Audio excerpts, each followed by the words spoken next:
तो अब हम बात करेंगे स्कैनिंग फेज के बारे में। स्कैनिंग फेज में बेसिकली हम ट्राई करते हैं कि हमारा जो टारगेट है उसका क्या पोर्ट्स ओपन है, क्या सर्विसेज अभी रन हो रहे हैं एंड किस किस सर्विसेज से हम अटैक कर सकते हैं। लाइक फॉर एग्जांपल, अगर मेरे को पता है कि मेरे टारगेट का एसएसएच ओपन है 22nd 23rd या फिर एचटीटीपी सर्विस रन हो रहा है, तो मैं ट्राई करूंगा ऐसा अटैक करने का जो उन पोर्ट्स को यूटिलाइज करे, ताकि मेरे को एक इजी ब्रेक थ्रू मिल सके। ठीक। तो अगर हमको पता चल गया कौन कौन सा पोर्ट ओपन है, तो हम वहाँ पे उसी पोर्ट में टारगेट कर सकते हैं एंड वही पोर्ट के थ्रू हम एक्सेस लेने की कोशिश कर सकते हैं। तो ये होता है हमारा स्कैनिंग फेज। एंड यहाँ पे हम बेसिकली दो टाइप के टेक्निक होते हैं, एक होता है नेटवर्क स्कैनिंग और एक होता है सर्विस एनोमेशन। नेटवर्क स्कैनिंग मतलब हम ट्राई करते हैं कि क्या क्या एक्टिव डिवाइस, क्या पोर्ट्स, क्या सब चीज़ें हैं जो रन हो रही है हमारे होस्ट के थ्रू। एंड सर्विस इन्फॉर्मेशन में क्या डिफरेंट पोर्ट्स ओपन हो, क्या डिफरेंट पोर्ट्स रन कर रहा है हमारा टारगेट, वो हम सब पता करते हैं। एंड ये सब करने के लिए हमारा मोस्ट कॉमन जो टूल हम यूज़ करते हैं वो होता है nmap, या फिर आप zenmap वाला टूल भी यूज़ कर सकते हो, लेकिन मोस्ट कॉमनली हम nmap यूज़ करते हैं। सो nmap में आप क्या करते हैं, लाइक फॉर एग्जांपल हमको ये टारगेट दिया गया है। आप पहले वाली इमेज में देख सकते हो, वहाँ पे मैंने पहला लाइन ऑफ कोड लिखा है sudo nmap -sf -p 2025 192.168.0.1। तो उस लाइन में sudo जो होता है वो हमें एडमिन प्रिविलेजेस दे देता है। nmap जो है वो कमांड है जो आपको अभी हम दिखाएंगे। हाइफन एस एफ और हाइफन एस एफ जो है वो बेसिकली एक पैरामीटर है। तो nmap में बहुत सारे पैरामीटर्स होते हैं, उनमें से एक पैरामीटर है वो। हाइफन पी डिफाइन करता है कौन कौन सा पोर्ट नंबर हम स्कैन करना चाहते हैं, जैसे कि हम 20 से 25 स्कैन करना चाह रहे हैं। एंड उसके बाद जो है 192.168.0.1 वो हमारा टारगेट है। तो ये रन करने के बाद हमको ये मिला कि लाइक 20 से 25 तक टीसीपी पोर्ट्स है, उनमें से 3 पोर्ट्स ओपन है, जैसे H T F T P S S H और टेलनेट, ये तीनों ओपन है। बाकी तीनों पोर्ट्स क्लोज्ड है। ये होता है nmap। एक और एग्जांपल मैंने दिया है यहाँ पे, जहाँ पहले वाले में हम आईपी एड्रेस लेते हैं, दूसरे वाले में हम एक वेबसाइट का डोमेन देंगे या यूआरएल ले रहे हैं, सॉरी। तो वहाँ पे फिर से हमने nmap लगाया, एक पैरामीटर दिया, हम डोमेन का नाम लिखा। उसके बाद हमको इन्फॉर्मेशन मिली क्या क्या पोर्ट्स ओपन है, जैसे उसका 2180 ये सब पोर्ट्स ओपन है। सो हम जब भी अटैक करने की कोशिश करेंगे वो trying to attack via those ports. तो अभी हमारा काम जो है थोड़ा सा इजी बन गया। This is what happens in scanning. एक और टूल होता है नसस करके, ये आपको लाइक वल्नरेबिलिटी स्कैनिंग में काम आता है। वल्नरेबिलिटी स्कैनिंग के लिए आपको ये पता चलता है कि आपका सिस्टम कितना वल्नरेबल है। लाइक एक सिस्टम, आपका सिस्टम नहीं, जिस सिस्टम पे आप पेनिट्रेशन कर रहे हैं वो कितना वल्नरेबल है। जितना ज़्यादा वल्नरेबल होगा उतना ज़्यादा स्कोर मिलेगा, जितना कम वल्नरेबल होगा उतना कम स्कोर मिलेगा। एंड इसका एक सिंपल सा और टूल होता है जो हम यूज़ करते हैं CVSS कैलकुलेट करने के लिए। CVSS यहाँ पे लिखा हुआ है, कॉमन वल्नरेबिलिटी स्कोरिंग सिस्टम। ये बेसिकली आपको 1 से लेकर 10 तक एक स्कोर दे देता है। लाइक जैसे पीएच स्केल होता है 1 से 14 तक, जितना आप नीचे जाओगे उतना ज़्यादा एसिडिक और जितना ऊपर जाओगे उतना ज़्यादा बेसिक होता है। वैसे ही CVSS एक स्केल देता है 1 से लेकर 10 तक, जितना नीचे जाओगे उतना ज़्यादा हार्ड है, यानी उतना ज़्यादा हार्ड है अटैक करना, या फिर उतना ज़्यादा सेफ है वो सिस्टम। एंड जितना ज़्यादा ऊपर जाओगे उतना ज़्यादा वल्नरेबल है वो सिस्टम, उतना ज़्यादा इजी बन जाता है। इसमें भी एग्जांपल्स आते हैं, जैसे ये जब है ये हम वेबसाइट में करके देखेंगे तो बहुत अच्छे से समझ में आएगा। सबसे पहले हम एक मैप का एग्जांपल करते हैं, उसके बाद हम CVS स्कोर कैलकुलेट करेंगे। और मैं एग्जांपल लूँगा काली में। तो अभी हमने अपना काली खोल लिया है। ठीक है, यहाँ पे मैं अपने क्रेडेंशियल्स टाइप कर देता हूँ। आप चाहो तो पैरेट में भी कर सकते हो, लेकिन पैरेट और काली ये जो दो है ये मोस्टली साइबर सिक्योरिटी और एथिकल हैकिंग के लिए ऑप्टिमाइज्ड है, तो मैं रिकमेंड करूँगा आप उन दोनों में से कोई एक में ट्राई करो। वर्चुअल मशीन कैसे डाउनलोड करते हैं इसके बारे में हम एक और वीडियो में कभी बात करेंगे। तो ये हमारा खुल गया है एंड हम अभी टर्मिनल खोलेंगे।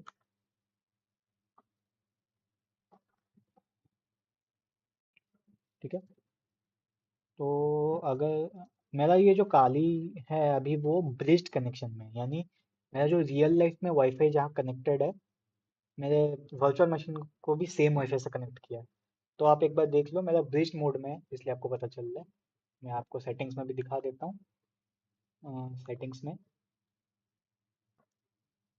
ये देखो, सॉरी नेट मोड में है, तो हम इसको वापस से ब्रिज कर देंगे। ब्रिज करने के बाद थोड़ा सा वेट करेंगे ताकि वो कनेक्ट हो जाए, एंड उसके बाद हम nmap लगा देंगे। nmap या फिर आप नेट डिस्कवर भी लगा सकते हो। नेट डिस्कवर, सॉरी, वो बोले यू मस्ट रूट, इसलिए हमको एडमिन प्रिविलेजेस चाहिए। तो हम यहाँ पे एडमिन प्रिविलेजेस ले आते हैं, एंड फिर वो एक एक करके रन करेगा कि क्या क्या पोर्ट्स अब अवेलेबल है। लेकिन थोड़ा स्लो है, तो मैं दूसरा कमांड यूज़ करता हूँ, arp-scan-l। इसको भी चाहिए एडमिन प्रिविलेजेस। एंड जब मैं ये रन करता हूँ, आप यहाँ पे देख सकते हो दो अभी इस नेटवर्क पे दो सिस्टम्स कनेक्टेड है। उन दो में से हम किसी के बारे में भी इंफॉर्मेशन निकाल सकते हैं, जैसे पहले वाले के बारे में इंफॉर्मेशन निकाल लें।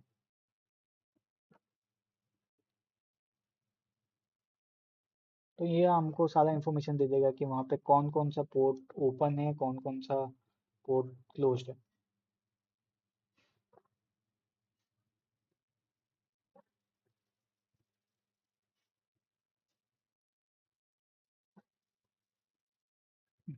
तो इसके बारे में हमको सारा पोर्ट इंफॉर्मेशन मिल गया कि हमारा ये सारा पोर्ट्स ओपन है।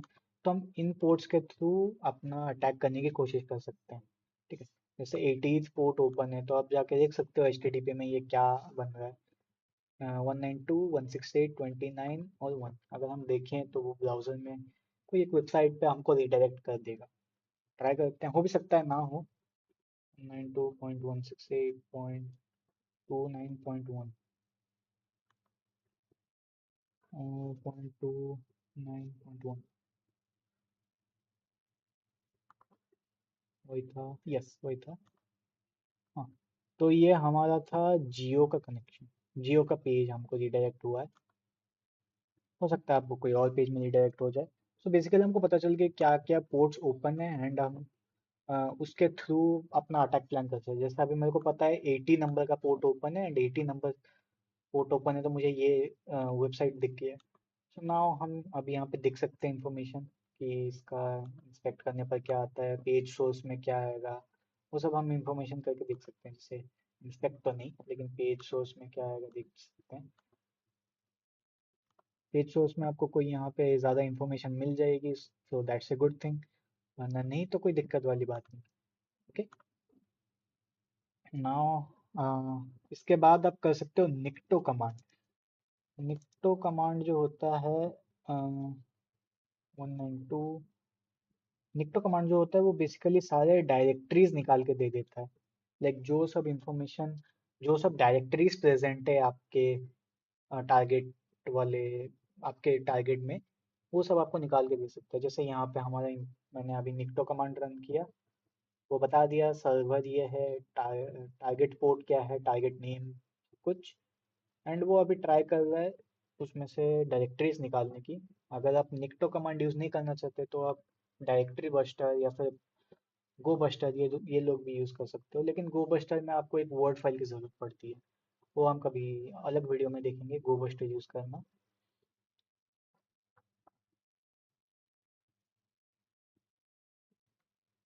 ये थोड़ा टाइम लग रहा है, तो हम डायरेक्टरी बस्टर में करते हैं।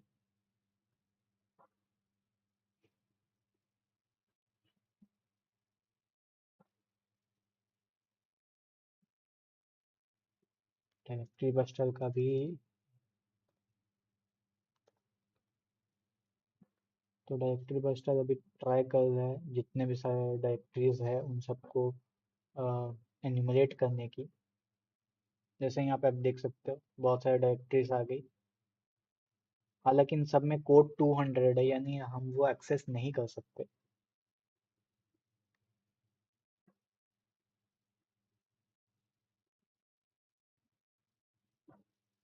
तो ऐसे ही आप सारा नेटवर्क एनुमरेशन होता है।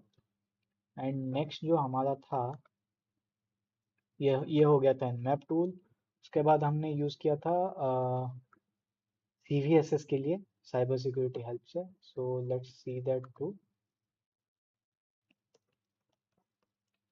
CVSS कैलकुलेटर अगर आप मारोगे तो आपको कोई भी मिल जाएगा। You can use any one you want, ऐसा कोई मैंडेटरी नहीं है कि कोई एक स्पेसिफिक वाला चाहिए। You can use any one.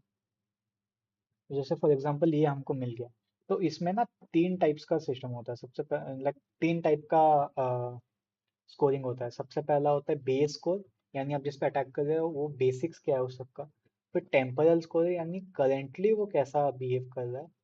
And environment, मतलब इन जनरल उसका एनवायरनमेंट का स्कोर क्या है। तो जब आप ये मेजर करने की कोशिश करते हो, लाइक फॉर एग्जांपल मान लेते हैं मैं इसी वेबसाइट पे अटैक करने की कोशिश कर रहा हूँ, तो पहले तो वो पूछेगा किस बेसिस पे अटैक कर रहे हो।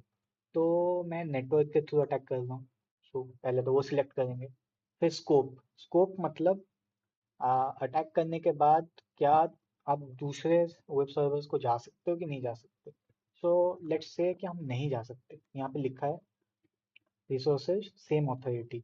अगर आप इससे कनेक्टेड अथॉरिटीज का जाना चाहते हो इससे, तो क्या आप जा सकते हो? नहीं। यानी अगर सिंपल एग्जांपल दूँ तो मान लो आप अपने कॉलेज के वाईफाई में बैठे हो अभी, एंड आपका सिस्टम हैक हो गया। क्या वो हैकर आपके सिस्टम से दूसरे सिस्टम में जा सकता है कि नहीं, वाया द नेटवर्क? ठीक है। अटैक कॉम्प्लेक्सिटी मैं मान लेता हूँ हम लो लेवल का अटैक करने वाले हैं। प्रिविलेजेस, आई गेस इसको अटैक करने के लिए हमको एडमिन प्रिविलेजेस तो नहीं चाहिए होंगे, मॉडरेट प्रिविलेज तो हम वो यूज़ कर लेते हैं। यूज़र इंटरेक्शन नहीं चाहिए। यूज़र इंटरेक्शन बेसिकली हमको ये बताता है कि अ, मान लो आपका एक फिशिंग ईमेल हो गया जहाँ पे एक यूज़र को वो लिंक क्लिक करना पड़ता है, तो क्या आपको वो लिंक क्लिक करना पड़ता है कि नहीं। तो हम यहाँ पे कोई लिंक क्लिक करने की ज़रूरत नहीं है। तो यहाँ पे अभी यूज़र इंटरेक्शन हमको नहीं चाहिए, क्योंकि हमको कोई ईमेल टाइप का, लिंक टाइप का ऐसा कुछ नहीं चाहिए। हम डायरेक्टली अटैक कर सकते हैं। हमको नहीं चाहिए कि दूसरे साइड से कोई एक बंदा लिंक क्लिक करे तभी जाके हमको एक्सेस मिले। फिर मान लेते हैं कॉन्फिडेंशियलिटी इम्पैक्ट। क्या मैं जब इसको अटैक करूंगा सारा कॉन्फिडेंशियल इन्फॉर्मेशन मुझे मिल सकता है? तो कुछ कुछ मिल सकता है, कुछ कुछ नहीं, तो मैंने लो मार दिया। इंटीग्रिटी इम्पैक्ट, इंटीग्रिटी मतलब अगर मैं इसको अटैक कर सकता हूँ तो मैं कितना चीज़ें चेंज कर सकता हूँ। लाइक क्या मैं सारा डेटाबेस चेंज कर सकता हूँ या फिर कुछ कुछ चीज़ें। सो आई गेस हम कुछ कुछ पे ही चलते हैं। फिर आ गया अवेलेबिलिटी इम्पैक्ट। लाइक हम जब अटैक करेंगे इसको, एंड अटैक करने के बाद क्या हमको सारे डेटाबेसेस अवेलेबल होंगे या फिर थोड़े बहुत, या फिर कुछ कुछ। तो उसमें भी हम कुछ कुछ मार देते हैं। तो उस हिसाब से अगर आप देखोगे तो हमको बेस को जो मिला 6.3 का मिला है। उस हिसाब से टेम्परल भी है, एनवायरमेंटल भी है, वो थोड़ा आगे की चीज़ है। उस पर आप ज़्यादा ध्यान मत दो। बेसिक चीज़ ये बेस स्कोर पे ही अब डिपेंड होता है। तो इसके बेसिस पे एक 6.3 का स्कोर मिला है। इसका मतलब आउट ऑफ 10 हमको हमारा जो सिस्टम है वो 6.3 का रेटिंग मिला है, जो कि प्रिटी हाई है। एंड वो वल्नरेबल तो है, तो हम उसको अटैक कर सकते हैं उसी बेसिस पे। ठीक है। तो ये था हमारा स्कैनिंग फेज। फिर नेक्स्ट वीडियो में हम बात करेंगे एक्सप्लोरेशन फेज की।